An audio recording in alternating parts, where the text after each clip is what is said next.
Welcome to Coleman Report Live. I'm Bob Coleman, and we're talking Main Street with Lance Sexton and other small business lenders who help it grow. Lance, we have a few questions, which came in yesterday and during the day. Guys, when Joe released the script by email to Bob and I earlier, I took a look at it and I'm like, oh my goodness, lots of questions today. So what we're going to do in this session is we're going to do a quick overview of what we know, but we're just going to spend time on questions. I will say at the top, Lance, I was wrong yesterday. I made the off-the-cuff comment that, of course, the president's going to sign the bill. Shows you what I know. I'm not real sure what his objective is. It could be to look good as he rides off into the sunset by getting 2,000. But I mean, the tough part is he's holding PPP and small businesses hostage. I'm hopeful they figure out, Bob, my hope was that he'd just sign it. And if they wanted to do additional stimulus, they could have done something after the first of the year. I mean, this is a moving target. We do know we're not going to go through all the political statements, other than we know right now the president cannot sign the legislation until next Wednesday because of the rules. So that gives him time over the weekend. I don't know what's important this weekend, but over the weekend to try to hammer this out. Well, apparently Nancy Pelosi said that they would have a full-blown approval if the Republicans agree to the $2,000 stimulus. But I think the big question that might delay it, Bob, is all the extra stuff that was kind of folded into the bill, and that's pretty typical of Washington. I'm hopeful they don't delay it very long. All right, I'm going to go on record. Okay, we live in interesting times. Let's knock it off. No more interesting times. Let's just cap it where we are and let's go to move on. Send it to me. I'll sign it. Yeah. Okay. Let's get into the details. This is what we know today. Very quickly, guarantees raised to 90%. Lance, SBA Express has also been raised to 75%. SBA Express is going to stay, it will be at $1 million, and the guarantee It's an awesome program, right? The guarantee on SBA Express loans up to $350 is being raised to 75%.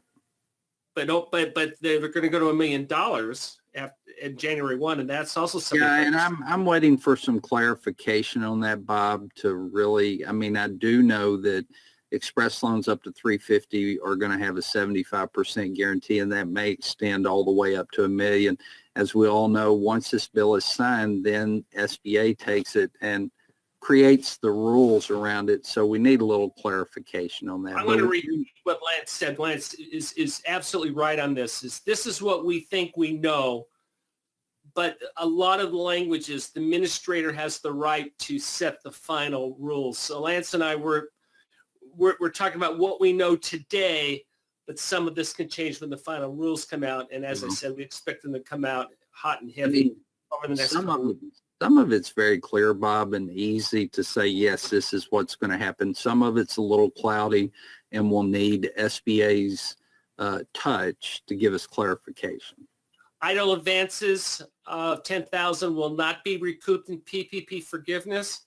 My understanding is if you have a borrower who did lose the $10,000, SBA is going to send that back to the bank to give to the borrower, okay? Mm-hmm. Talk to us about loan payment forgiveness, deferrals, principal and interest. Well, I know the rules are complicated. Go ahead, Lance. There's some CARES Act payments in this bill, and it's a little confusing. Your existing or your new SBA originations over the last several months have gotten 6 months worth of CARES Act payments, and they are proposing that in the bill starting at the 1st of February. The current bill dies on December 31st. So I mean, the area of clarification that I would like to see is what happens to the originations approved in January. We know that the bill proposes 3 additional CARES Act payments for all SBA borrowers starting in February. but there are certain categories of businesses that may get an additional 5 months. Hospitality's one, restaurants are another, but there's some NAICS codes where they'll get an additional 5 months worth of payments. So that's a good thing. But like I said, the confusing part to me is your SBA loans originated over the last several months have gotten 6 CARES Act payments coming out of the gate. And they are proposing to continue that to start February, the beginning of February. So I guess the big confusion I have is what happens to those loans that are closed in January. And I think we'll get clarification from SBA. To do that. It's also interesting in reading this that for underserved markets, which are defined as veteran-owned, minority-owned, low-income, and women-owned businesses, and loans that are done to the Community Advantage Program, the administrator has the right to set additional guidelines, exactly what we're talking about. So it could be in terms of, it's wide open what the administrator could choose, but they could choose to go additional deferrals, and who knows what. Let's see, PPP 3.0 max loan is $2 million. Lance, you have a much better grasp on this sales decrease. Yeah, the sales decrease percentage is 25%, Bob, and what it appears from the reading of the bill that I did is you're going to have to compare a quarter in 2019 to a quarter in 2020 for that 25% drop on those businesses that were in existence in 2019. On new businesses that were started in January to February 15th of 2020, what you will be doing is comparing quarter 1 of 2020 to quarter 2 or quarter 3 of 2020.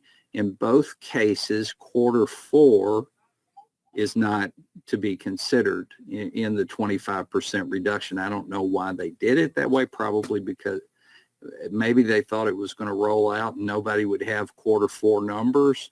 But it's, like I said, on businesses that were in existence in 2019, they can compare quarter 1, 2, or 3 of 2019 versus quarter 1, 2, or 3 of 2020 and look for a 25% drop. And again, on new businesses that started between January 1st and February 15th of 2020, they will compare quarter 1 of 2020 versus quarter 2 or quarter 3 of 2020 for that 25% drop. I'm not disagreeing with Lance is saying. I think Lance is more clearer on the interpretation of the rules. We're reporting that you need to do 3 quarters versus 3 quarters. I picked that up somewhere else.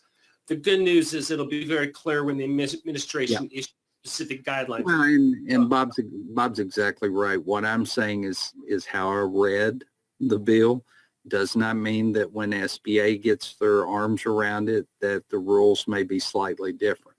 Yeah. But if a borrower called me today, Bob, and said, how do I calculate the 25% drop? I would tell them to compare a quarter in 2020, 1, 2, or 3 versus a quarter in 2019. Okay.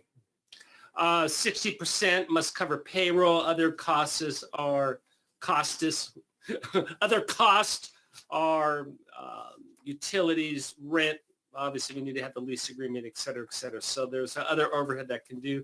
This is also unclear. My understanding is the first draw PPP would be under the original terms for the first draw. Lance has a different understanding. Lance, what is yours? No, the first draw PPP will be similar to the original it will be. Okay. PPP guidelines. Yes, Bob, I agree with that. Okay, let's go to the questions, Lance. Although, Bob, we will have a simplified application form, so it may be slightly different. Yes. Okay. This question, Bob, I've already answered. So if they started a business in late 19 or early 2020, you're going to compare first quarter of 2020 versus second or third quarter of 2020. Okay. What does no documentation in addition to the certification information required to substantiate certification mean? My understanding of the simplified forgiveness is it'll be a one-page form similar to the 3508S. With the 3508S, the borrower is still submitting some documentation to the participant bank. In the new simplified forgiveness for loans of 150 and under, Bob, the borrower will be responsible for maintaining the documentation. Lance, I have a friend of mine who got a loan for 160. I laughed at him Really too. going to have to do the 3508 EZ, Bob. But what happens if he says, I'll take the 10 and I won't ask for forgiveness on the 10. I'll go for the 150. Unfortunately, Bob, it's based on the original PPP loan amount. Okay, thank you. Next question. 11-12 payments say P&I will interest only qualify. Technically, no. Oh, but, really? Well, let's see how it rolls out when the 11-12. That's one of the areas where clarification, because it does say principal and interest payments, which would preclude lines of credit that are in place. But again, this is an area where the SBA team will put together rules and will know more clearly whether interest only qualifies. Next. The borrower is receiving interest-only payments on 7A loans. Will they receive payments on interest? That's basically the same question, Bob. I think that, I look forward to some more clarification once SBA rolls out their CFR related to this. I think they will, but I'm not sure. The way the bill reads, it's principal and interest payments. Okay. Next. Yes, SBA should reimburse the participant bank if a borrower has already applied for forgiveness and their idle advance was taken out of the forgiveness amount. The SBA will reimburse the participant bank and full forgiveness will be given. Loans funded prior to 9/30 were offered 6-month payment deferrals. Actually, not a deferral. It's actually It's payments. Yes. Payment. Was the date extended with the new stimulus bill? Do we know? Not 100% certain on that, Bob, but it does state that new loans after February 1st will get those 6 months worth of payments. Which brings up the question, Lance, if you're talking to someone, should we hold off till February? Well, I guess the first question, should we hold off to see what the new rules are before we approve it? Or what are you telling your people? I would want to see the CFR in order to provide the best potential service to the small business. I just got off the phone with a borrower who closed a loan in September, prior to September 30th. And that borrower is receiving 6 CARES Act payments. And with the new bill, once it's signed and implemented, he'll get an additional 3 months worth of payments. So it'll be interesting to see. There's still some things that need to be ironed out. SBA will provide clarification on that. That's why we need this bill to get signed in one form or another so SBA can get their hands on it and get the rules ironed out so we're clear on this. Okay, but back to my question, do we jam it through and get an authorization number before December 31st, or do we hold off? What do you think? Putting you on the spot, Lance. Bob, I'm not 100% certain how I would advise. I might advise waiting until we see clarification of the rules. I mean, long and short of it, if you do it now, the borrower's still going to get some, CARES Act payments. But SBA will clarify this and fix this once they get hold of the bill. Yeah. I mean, this will be done. Very good. Thank you, Lance. But it's a great question because it's definitely one that it's going to come up.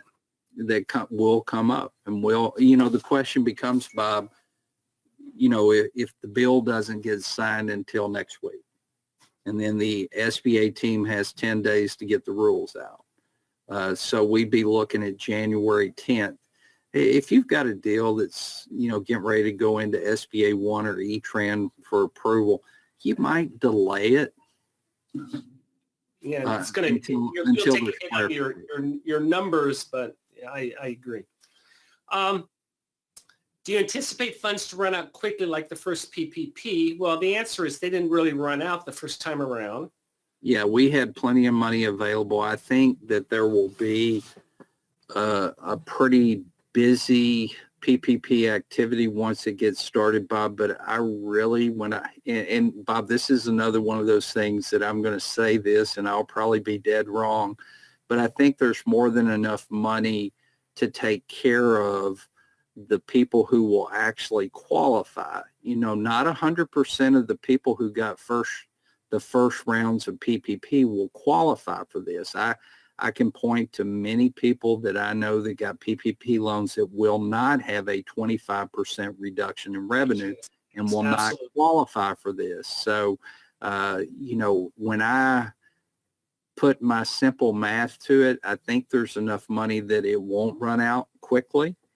And I think one thing that's going to help, guys, is, ladies and gentlemen, is reducing, not allowing PPP loans over $2 million will help significantly, because while it doesn't represent big numbers, let's just say somebody got a $5 million PPP loan in the first round. Well, just look at how many $50,000 PPP loans that'll take care of. So my general inclination is the money will not run out as quickly as it did the first time, because there will not be as many people who qualify. They put some things into the bill that certainly makes it not difficult to qualify, but the business that's doing well in 2020 is not going to qualify for another PPP loan. And my other comment is, if for some bizarre reason we do run out of money, the politicians have said this is simply a down payment, so there would be a PPP4. I don't see that as an issue. But honestly, Bob, it's kind of like round one, money ran out real quick. Round two, it didn't. This round of PPP, I think, with the limitation of $2 million, with the qualification that you have to have a 25% reduction, I don't think it's going to run out the way it did the first time.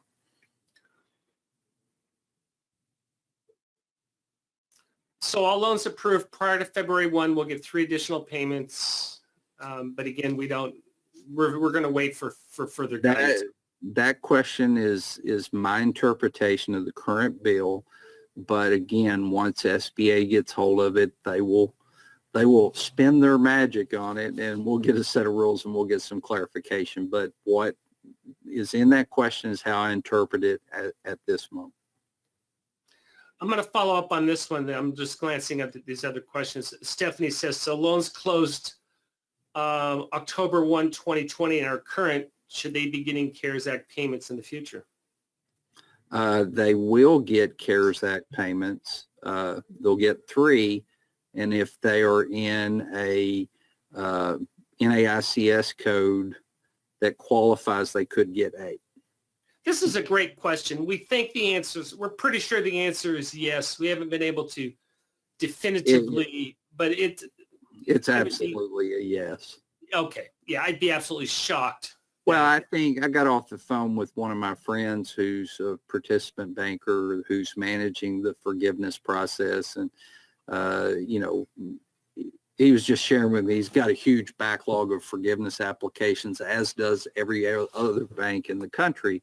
The simplified forgiveness is going to help participant banks. Not only does it help the participant bank, it helps the borrower, but it's going to help the participant bank get that backlog flushed out if all they're doing is getting a one-page form with certifications and a signature. It's going to help the borrower. The borrower's not going to have to pay their accountant additional fees to put it together. They have to take the time to bring everything together. So it's going to help. And as we all know, the 150 and under represent over 90% of all the PPP loans.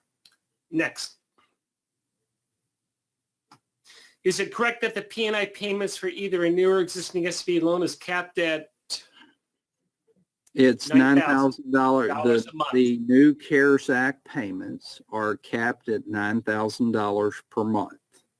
So if you've got a borrower with a big SBA loan, say a $5 million SBA loan with, say, a $25,000 payment, they're only going to get $9,000 per month of that paid.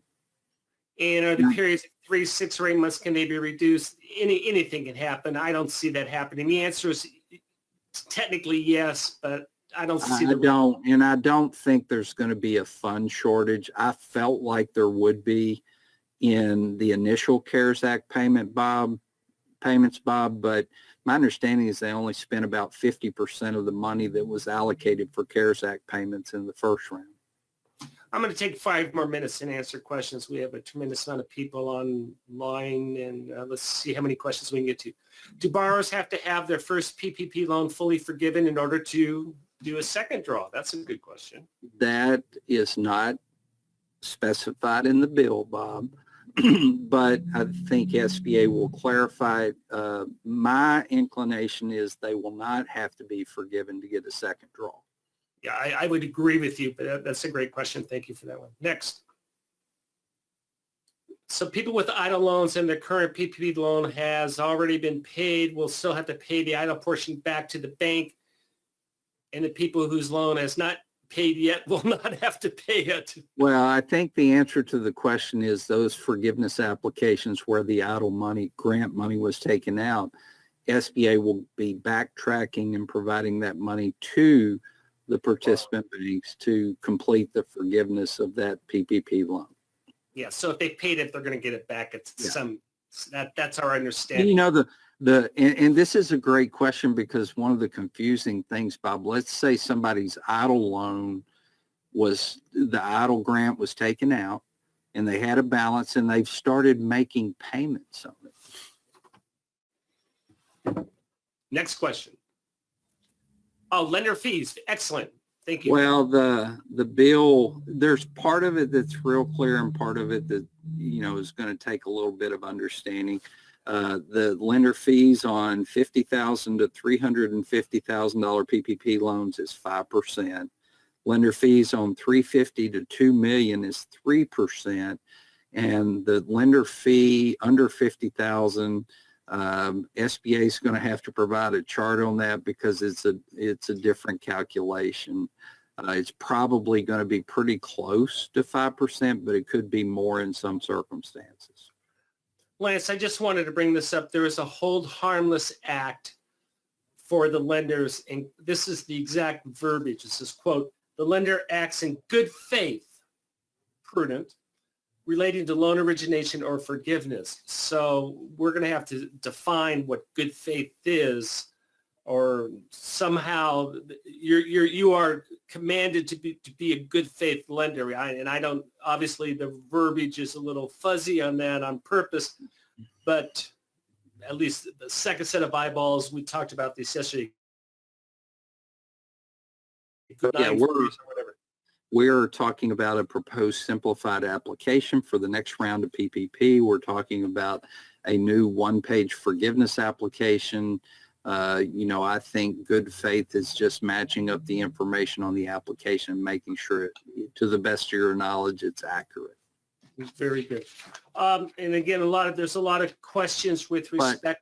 Go ahead, Lance. But on simplified forgiveness, Bob, the lender's not going to receive, according to what I see in the bill, your 941s or payroll reports. So you're going to have to rely on the borrower. Yeah, but we're also talking about,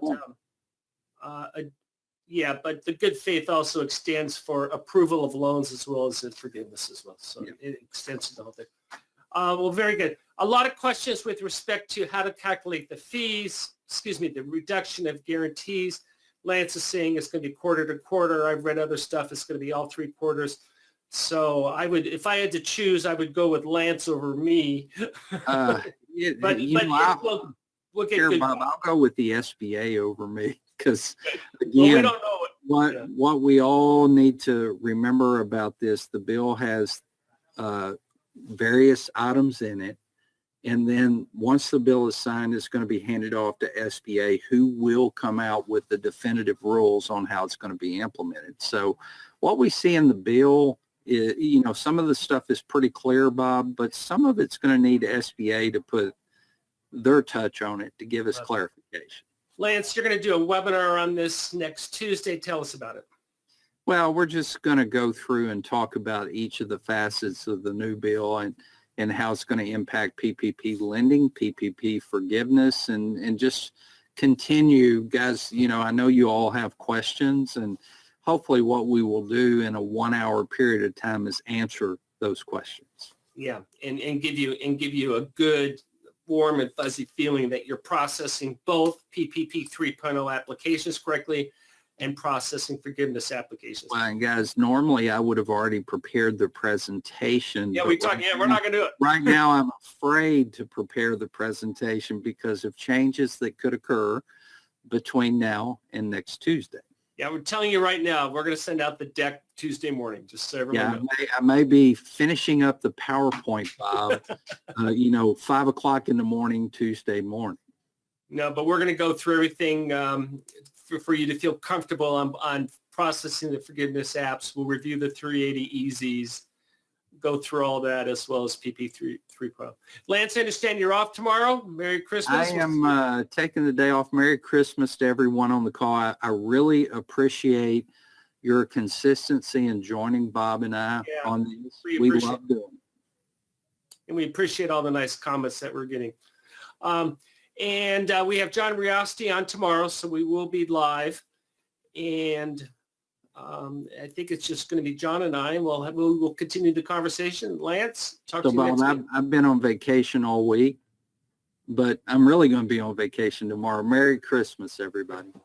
And thank you for joining us today for Coleman Report Live and for supporting America's Main Street, one entrepreneur at a time.